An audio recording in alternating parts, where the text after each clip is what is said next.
Now I Pray by Kathy Engel. Ashen face, wool hat bobbing, the young boy's eyes dart to me, then up at the man pulling a rolling suitcase whose hand he holds, then back at me. His legs move as if without gravity. The man asks, "Do you know a church on this street that serves free food?" I want to say I know, that the names of churches on an avenue called Americas roll out of me. I want to tell you it is temporary, their condition. Suitcase, darting eyes, seeking free food at 9 p.m. in a big city on a school night. I want to tell you I don't for a moment wonder if that's really the boy's father or uncle or legitimate caretaker. Something in the hand-holding and eyes, having watched too many episodes of Law and Order. I want to tell you I take them to a restaurant and pay for a warm meal, or empty my wallet not worrying how offensive that might be, because in the end, hunger is hunger. I want to tell you I call someone who loves them, that there is someone, and say, "Your guys are lost, can you come?" I want to tell you I sit down on the sidewalk at the corner of Waverly and pray, that all passing by, anonymous shoes marking the pavement, join in a chorus of prayer, humming like cicadas in the Delta. I want to tell you the boy and the man eat food, encircled by the warmth of bodies. I want to turn the cold night into a feast. I will tell you, I am praying.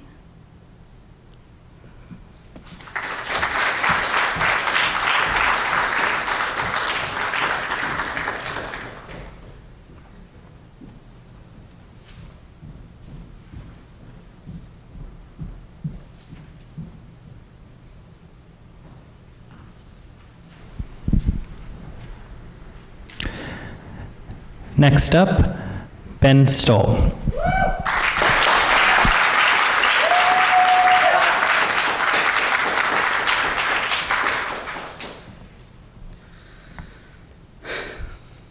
The Lamb by Linda Gregg.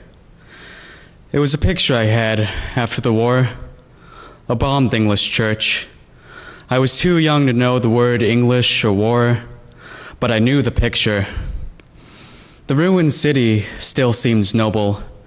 The cathedral with its roof blown off was not less godly.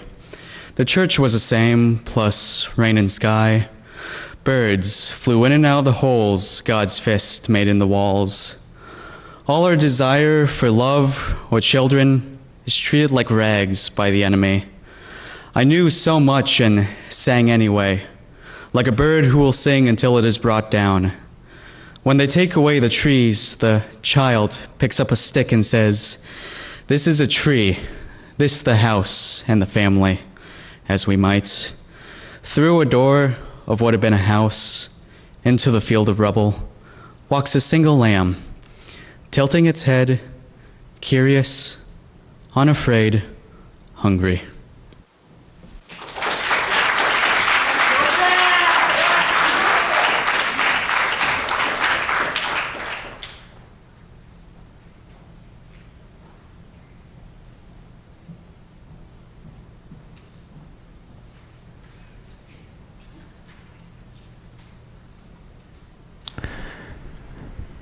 Next, Karen McDaniel.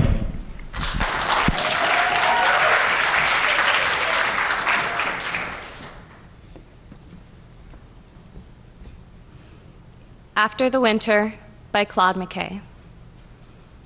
Someday, when trees have shed their leaves, and against the morning's white, the shivering birds beneath the eaves have sheltered for the night, we'll turn our faces southward, love, toward the summer isle, where bamboos spire the shafted grove, and wide-mouthed orchids smile, and we would seek the quiet hill, where towers the cotton tree, and leaps the laughing crystal rill, and works the droning bee, and we will build a cottage there, beside an open glade, with black-ribbed bluebells blowing near, and ferns that never fade.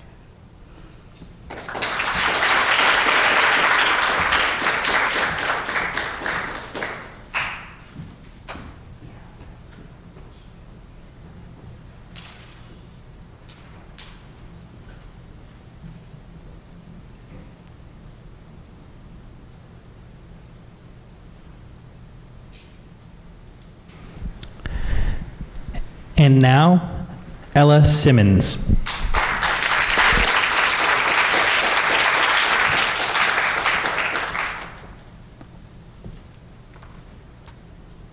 Sheltered Garden by H.D.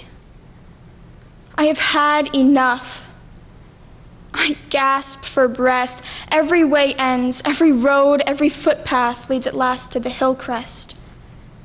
Then you retrace your steps, or find the same slope on the other side. Precipitate. I have had enough border pinks, clove pinks, wax lilies, herbs, sweet cress. Oh, for some sharp swish of a branch. There is no scent of resin in this place. No taste of bark, of coarse weeds, aromatic, astringent, only border on border of scented pinks. Have you seen fruit under cover that wanted light? Pears wadded in cloth, protected from the frost. Melons almost ripe, smothered in straw. Why not let the pears cling to the empty branch? All your coaxing will only make a bitter fruit. Let them cling, ripen up themselves, test their own worth. Nipped, shriveled by the frost to fall at last, but fair with the russet coat. Or the melon, let it bleach yellow in the winter light, even tart to the taste. It is better to taste of frost, the exquisite frost, than of wadding and of dead grass. For this beauty, beauty without strength, chokes out life. I want wind to break, scatter these pink stalks, snap off their spiced heads, fling them about with dead leaves.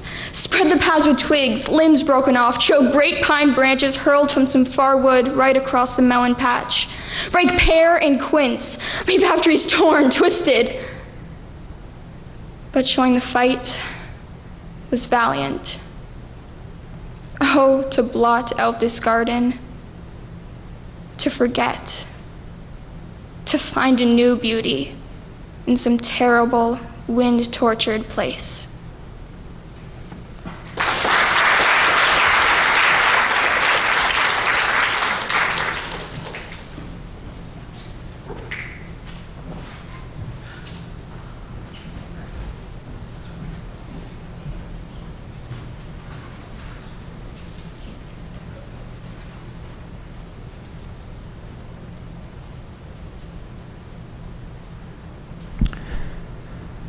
Next up, Alex Haig.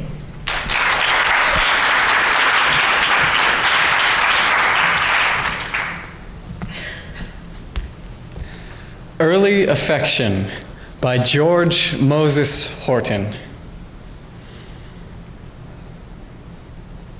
I loved thee from the earliest dawn, when first I saw thy beauty's ray, and will until life's eve comes on and beauty's blossom fades away. And when all things go well with thee, with smiles and tears, remember me.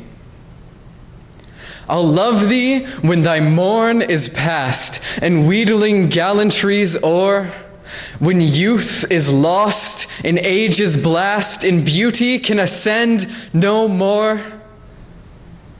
And when life's journey ends with thee, oh, then look back and think of me. I'll love thee with a smile or frown, mid sorrow's gloom or pleasure's light. And when the chain of life runs down, pursue thy last eternal flight. When thou hast spread thy wing to flee, still, a moment, wait for me. I'll love thee for those sparkling eyes to which my fondness was betrayed, bearing the tincture of the skies to glow when other beauties fade, and when they sink too low to see, reflect an azure beam on me.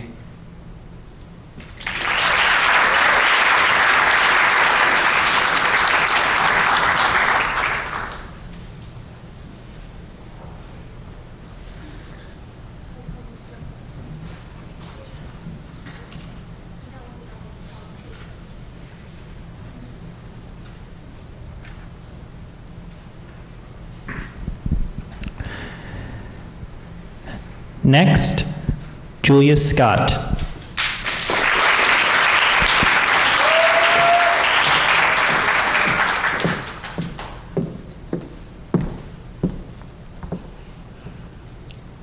The New Colossus by Emma Lazarus.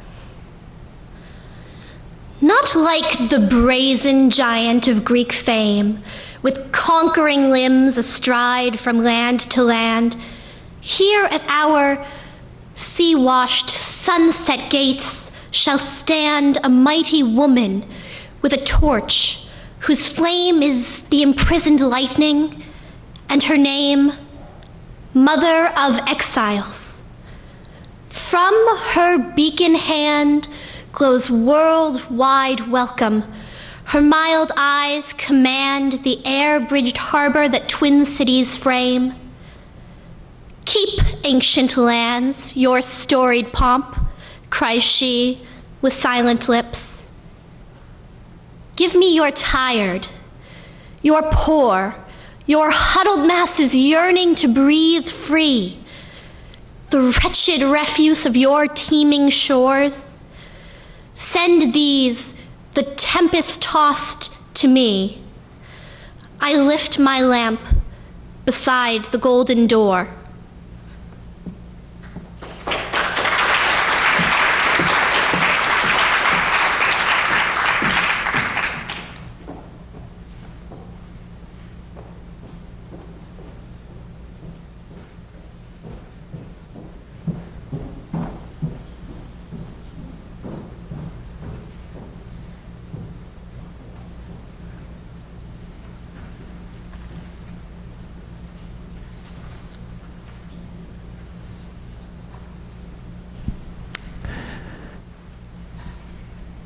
Next, Jed Christie.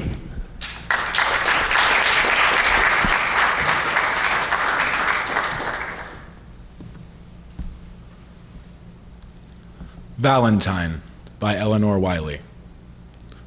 Too high to pluck, my heart shall swing. A fruit no bee shall suck, no wasp shall sting. If on some night of cold it falls to ground, in apple leaves of gold I'll wrap it round, and I shall seal it up with spice and salt, in a carven silver cup in a deep vault. Before my eyes are blind and my lips mute, I must eat core and rind of that same fruit. Before my heart is dust, at the end of all, eat it I must, were it bitter gall. But I shall keep it sweet by some strange art. Wild honey I shall eat when I eat my heart. Oh, honey cool and chaste as clover's breath, sweet heaven I shall taste before my death.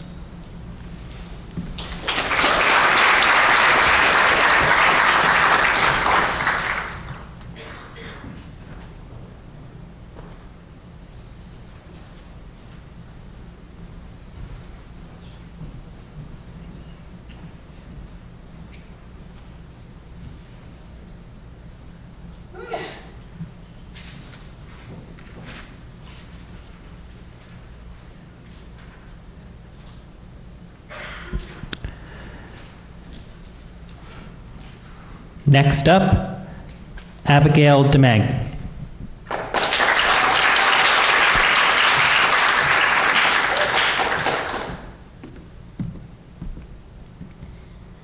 Before the Birth of One of Her Children by Anne Bradstreet. All things within this fading world hath end, adversity doth still our joys attend. No ties so strong, no friends so dear and sweet, but with death's parting blow is sure to meet. The sentence passed is most irrevocable, a common thing, yet oh, inevitable. How soon, my dear, death may my steps attend, how sooth may be thy lot to lose thy friend. We are both ignorant, yet love bids me these farewell lines to recommend to thee, that when that knotson tide that made us one, I may seem thine, who in effect am none, and if I see not half my days that's due, what nature would, God grant to yours and you. The many faults that well I know I have, let be interred in my oblivious grave. If any worth or virtue were in me, let that live freshly in thy memory. And when thou feel'st no griefs as I no harms, yet love thy dead who long lay in thy arms. And when thy loss shall be repaid with gains, look to my little babes, my dear remains. And if thou love thyself or lovedst me, these, O protect from stepdame's injury. And if chance to thine eyes shall bring this verse, with some sad sighs, honor my absent hearse, and kiss this paper for thy love's dear sake, who with salt tears this last farewell did take.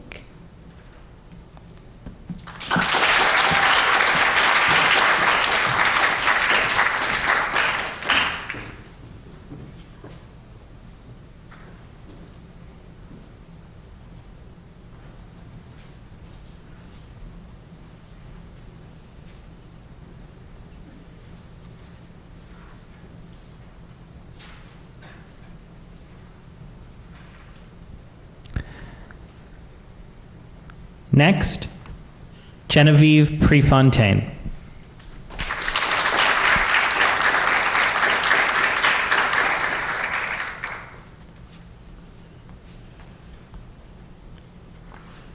Auto Lullaby by Franz Wright.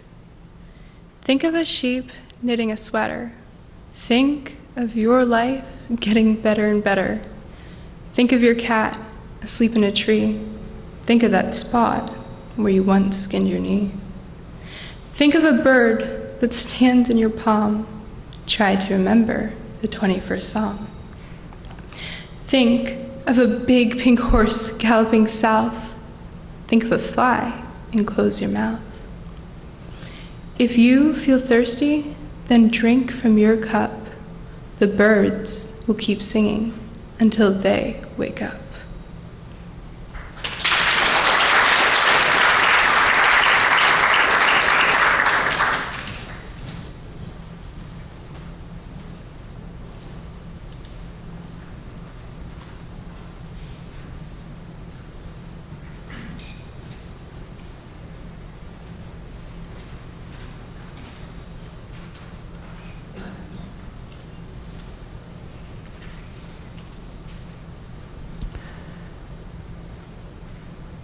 And now, Julia Remillard.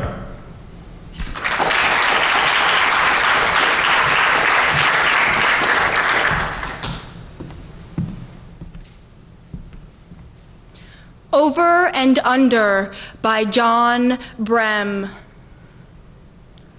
So sexy to slide underneath a river, to sit inside this snake-like, submarine-like subway car and freely imagine the world above. The Brooklyn Bridge invisibly trembling with the weight of its own beauty. The East River still guided by the grooves Walt Whitman's eyes wore in it. The bulldog tugboats pushing the passively impressive broad-bottom barges around, and the double-decker orange and black Staten Island ferries with their aura of overworked pack mule mournfulness. And beyond them, the Atlantic Ocean, which I lately learned was brought here by ice comets 3 billion years ago, which explains a few things, like why everybody feels so alienated. And of course, the thoughts being thought by every person in New York City at this moment. Vast schools of undulating fish, curving and rising in the cloud-swirling wind-wave sky, surrounded by the vaster emptiness of non-thought, which holds them and which they try not to think about. And you, lying in bed in your 6th floor walk-up sublet on St. Mark's Place, such a breath, taking ascension, imagining me rising now to meet you.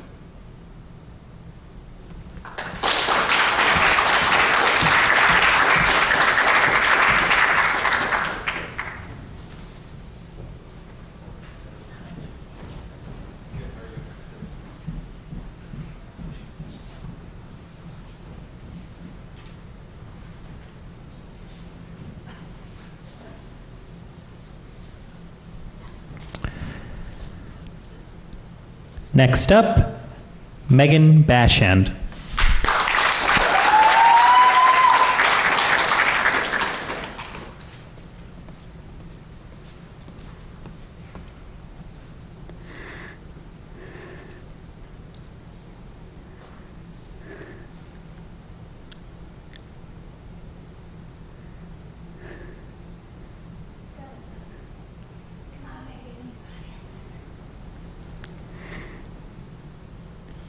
Fairy Tale Logic by A.E. Stallings.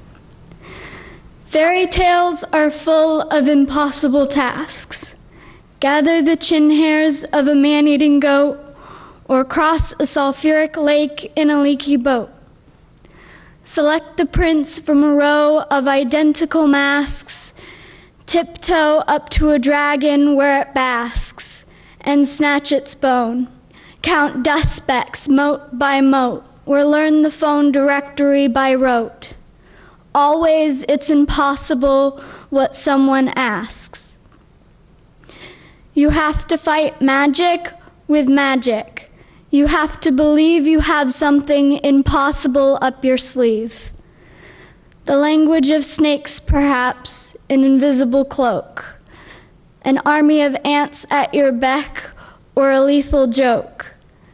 The will to do whatever must be done. Marry a monster, hand over your firstborn son.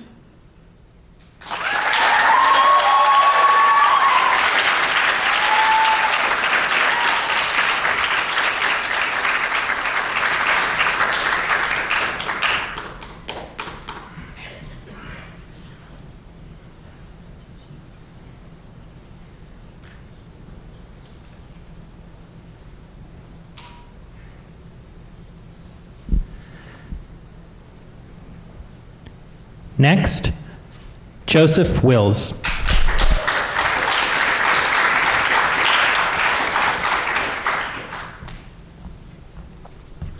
Abandoned Farmhouse by Ted Kooser. He was a big man, says the size of his shoes on a pile of broken dishes by the house.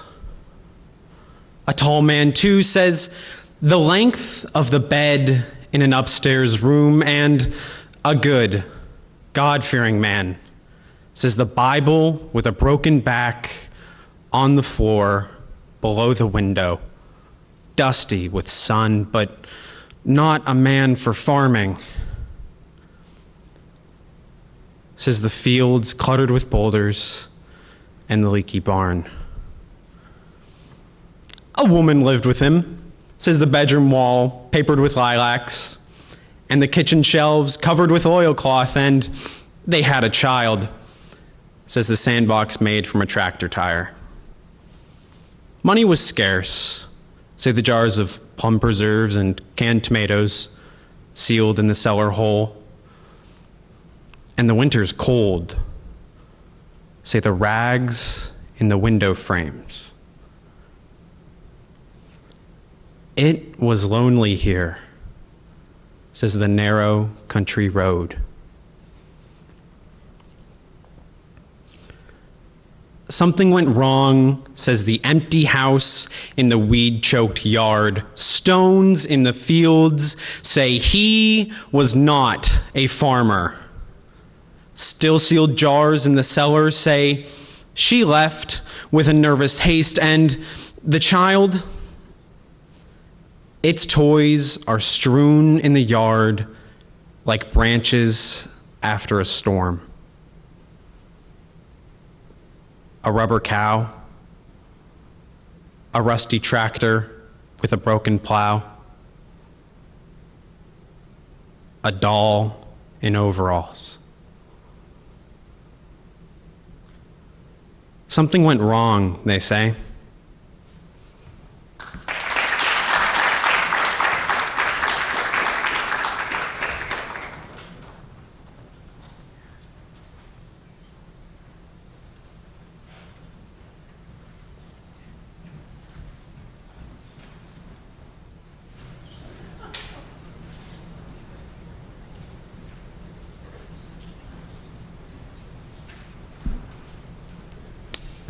As we move into our second and final round, Abby Simmons.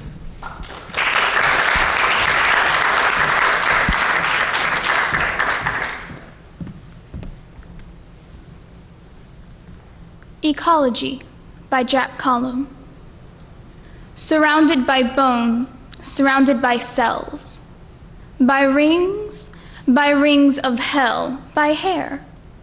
Surrounded by air is a thing, surrounded by silhouette, by honey-wet bees, yet by skeletons of trees. Surrounded by actual, yes, for practical purposes, people. Surrounded by surreal popcorn, surrounded by the reborn. Surrender in the center to surroundings. Oh, surrender forever, never end her. Let her blend around. Surrender to the surroundings that surround the tender endo-surrender, that tumble through the tumbling to that blue that curls around the crumbling to that. The blue that rumbles under the sun, bounding the pearl that we walk on, talk on. We can chalk that up to experience, sensing the brown here that's blue now, a drop of water surrounding a cow that's black and white, the warbling black Bernie in Twitter that's machining midnight orange in the light that's glittering in the light green visible wind. That's the ticket to the tunnel through the thicket. That's a cricket's funnel of music to correct and pick it out from under the wing that whirls up, over, and out.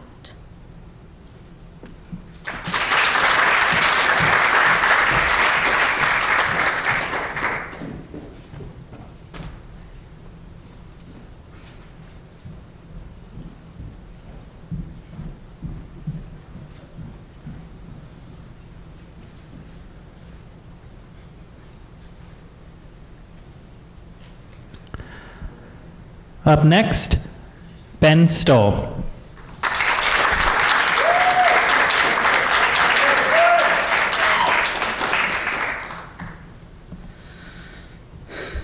If We Must Die by Claude McKay.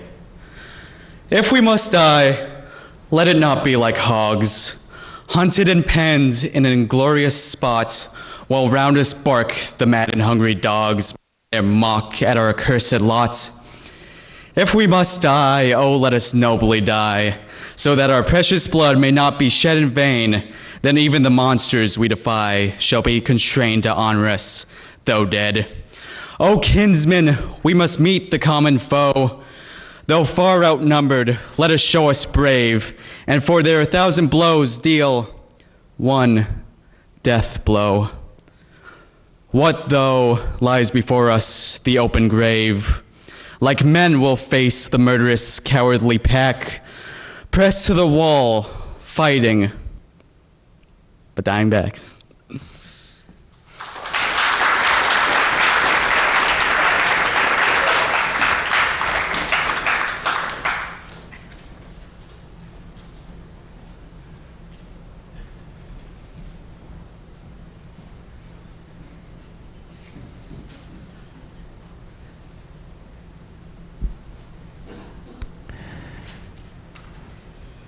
Next, Karen McDaniel.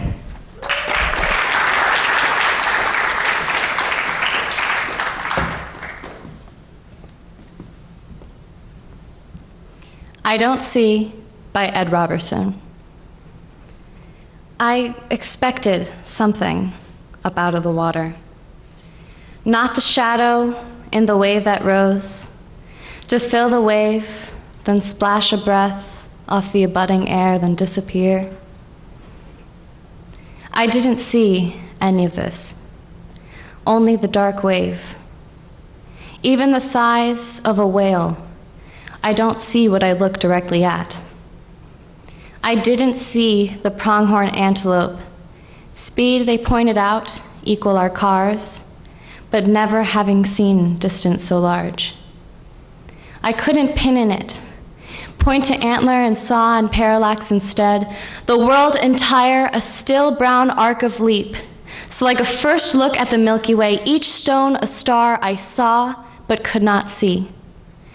I didn't see the Nazca Earth drawings, looking at a line like a path, the vision on it, my not looking up, and trying to see from on the ground, looking from a plane thousands of feet above. Maybe I saw only what the unenlightened marking out the lines could see from there, because I never saw the figures until shown from books.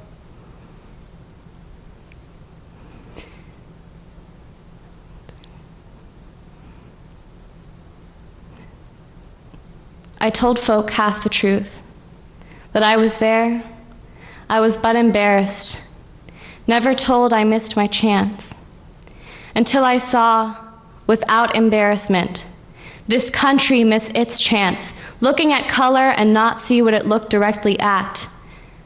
Without embarrassment, not see act, that done on its own hands, not see its own bright blood.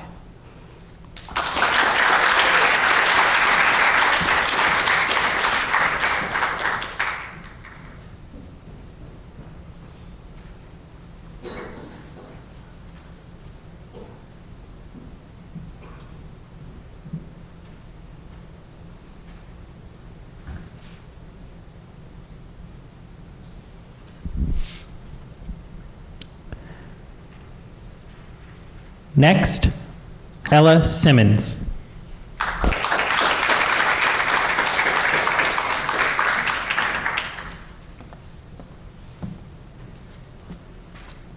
In a Dark Time by Theodore Rothke.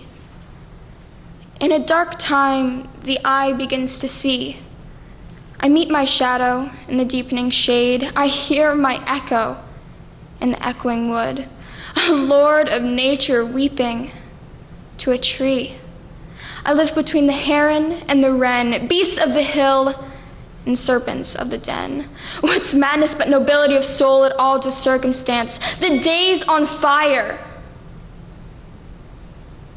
I know the purity of pure despair, my shadow pinned against the sweating wall. That place among the rocks, is it a cave or a winding path? The edge is what I have. A steady storm of correspondences, a night flowing with birds, a ragged moon, and in broad day the midnight come again. A man goes far to find out what he is. Death of the self in a long, tearless night, all natural shapes blazing, unnatural light. Dark, dark my light, and darker my desire. My soul, like some heat-matted summer fly, keeps buzzing at the sill. Which I is I? A fallen man, I climb out of my fear. The mind enters itself, and God the mind. And one is one, free in the tearing wind.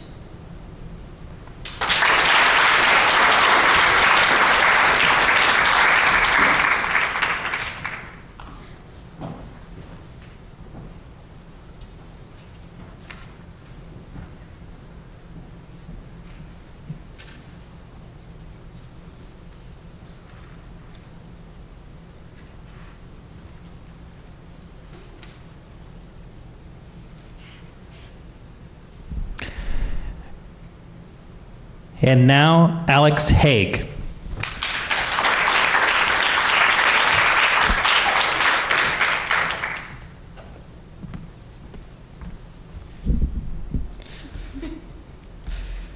Ghost Dance by Sarah Little Crow Russell. 270 ghost dancers died dreaming that humanity would drown in a flood of white sins. Then the renewed earth would reclaim city and town, leaving only ghost dancers and those who lived by nature's laws. History books say the threat is gone. The ghost dance died with the ancestors. Wovoka and his sacred dream were destroyed. Each time it rains, I go out to the sidewalk where the tree roots have broken the concrete, listening to the waters whispering, "It is coming soon."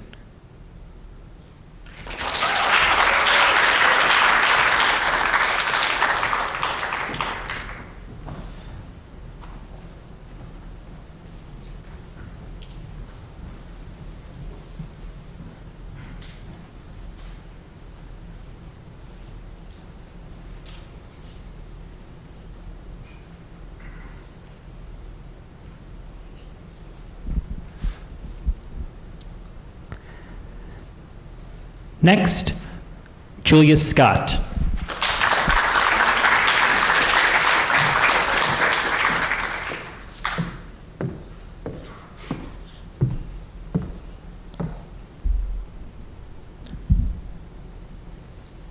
Megan Married Herself by Caroline Bird. She arrived at the country mansion in a silver limousine. She'd sent out invitations and everything. Her name, written twice with an "and" in the middle. The calligraphy of coupling. She strode down the aisle to At Last by Etta James, faced the celebrant like a keen soldier reporting for duty. Her voice, shaky yet sure. I do. You may now kiss the mirror. Applause, confetti. Every single one of 140 guests deemed the service unimprovable, especially the vows, so from the heart. Her dress was ivory, pointedly off-white. After all, we've shared a bed for 32 years, she quipped in her first speech. I'm hardly virginal, if you know what I mean. No one knew exactly what she meant. Not a soul questioned their devotion. You only had to look at them, hand cupped in hand, smiling out of the same eyes. You could sense their secret language, bone-deep, blended blood. Toasts were frequent, tearful. One guest eyed his wife hovering harmlessly at the bar and imagined what his life might have been if he'd responded years ago to that proposal in his head. Marry me, Derek. I'm the only one who ever truly understand you. I love you. Marry me. He hadn't taken his proposal seriously at the time. He recharged his champagne flute, watching as the newlywed cut her 5-tiered cake, both hands on the knife. Is it too late for us to try? Derek whispered to no one, as the bride glided herself onto the dance floor, taking turns, first to lead, then follow.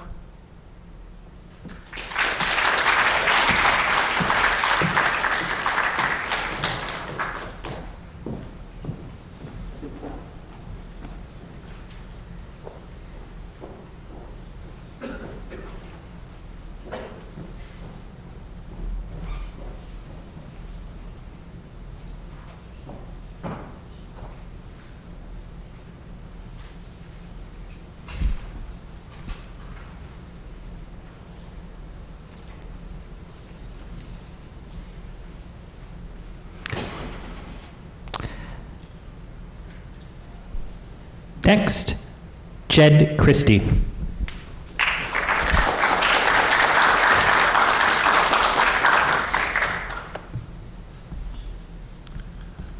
I Carry Your Heart, I Carry It In, by E.E. Cummings. I carry your heart with me.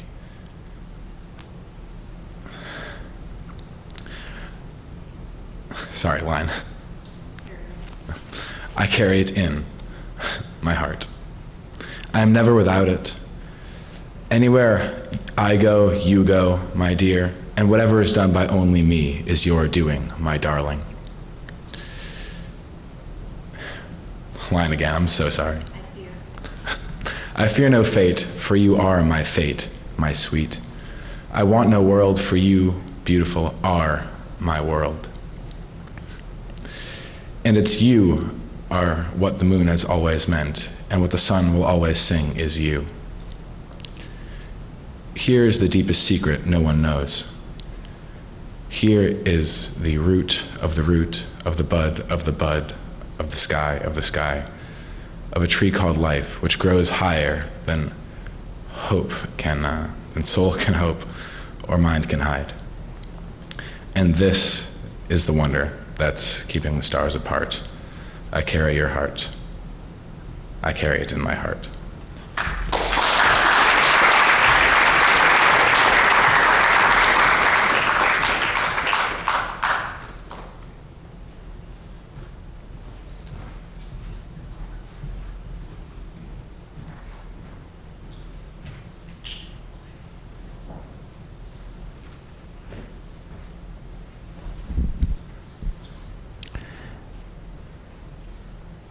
Next up, Abigail DeMag.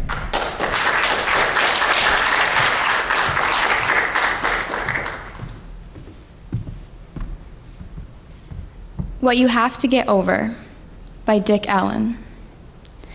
Stumps, railroad tracks, early sicknesses, the blue one especially. Your first love rounding the corner, that snowy minefield. Whether you step lightly or heavily, you have to get over to that tree line 100 yards in the distance before evening falls, letting no one see you wend your way. That wonderful fashioned word wend, meaning to proceed, to journey, to travel from one place to another, as from bed to breakfast, breakfast to imbecile work. You have to get over your resentments, the sun in the morning and the moon at night, all those shadows of yourself you left behind on odd little tables. Tote that barge, lift that bale. You have to cross that river, jump that hedge, surmount that slogan, crawl over this ego and that Eros, then hoist yourself up onto that yonder mountain. Another old-fashioned word, yonder, meaning that indicated place, somewhere generally seen or just beyond sight. And if you would recover, you have to get over the shattered autos in the backwoods lot, to that bridge in the darkness where the sentinels stand, guarding the border with their half-slung rifles, warned of the likes of you.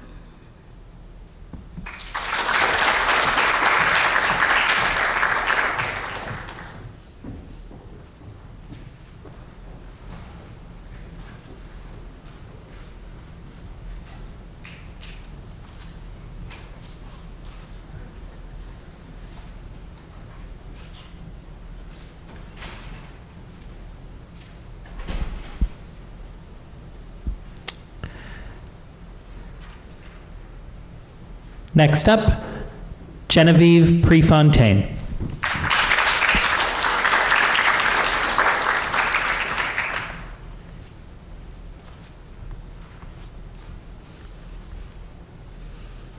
An Apology for Her Poetry by the Duchess of Newcastle, Margaret Cavendish. I language want to dress my fancies in. The hair is uncurled, the garments loose and thin. Had they but silver lace to make them gay, they'd be more courted than in poor array. Or, had they art would make a better show, but they are plain, yet cleanly do they go. The world in bravery doth take delight, and the glistering shows do more attract the sight. And everyone doth honor the rich hood, as if the outside made the inside good. And everyone doth bow and give the place, not for the man's sake, but for the silver lace. Let me entreat in my poor book's behalf, that all will not adore the golden calf. Consider, pray, gold hath no life therein. And life in nature is the richest thing. Be just, let fancy have the upper place. And then my verses may perchance find grace.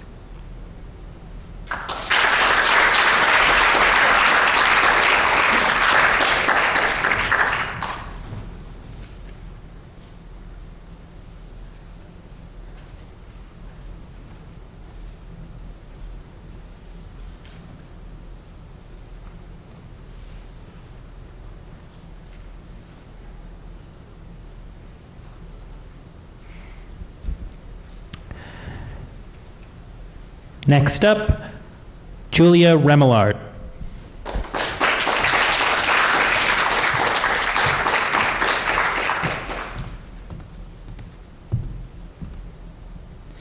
To Myself by Franz Wright. You are riding the bus again, the sole passenger, burrowing into the blackness of Interstate 80, the sole passenger with an overhead light on. And I am with you. I'm the interminable fields you can't see, the little lights off in the distance in one of those rooms we are living. And I am the rain, and the others all around you, and the loneliness you love. And the universe that loves you specifically, maybe. And the catastrophic dawn, the nicotine crawling on your skin. And when you begin to cough, I won't cover my face. And if you vomit, this time I will hold you. Everything's going to be fine, I will whisper. It won't always be like this. I am going to buy you a sandwich.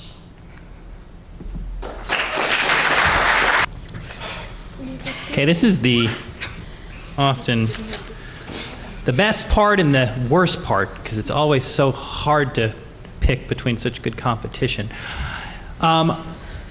We're going to announce 3 winners, third, second, and first. Our second and third place winners are going to receive $25 gift certificates to the Eloquent page, and our first place winner will receive a $50 gift certificate, and of course will go on and represent BFA at the competition next month. Stay tuned for that.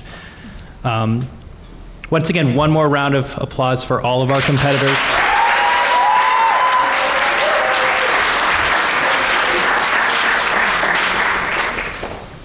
So I'm going to announce them 3, 2, 1, and if I call your name, just come on over and accept your prize. So in third place, Julia Scott.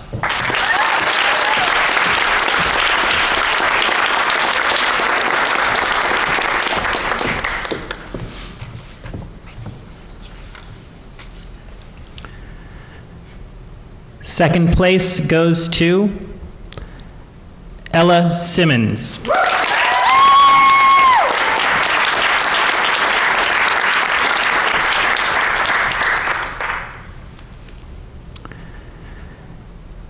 And our winner this evening and the 2018 BFA champion, Julia Remillard.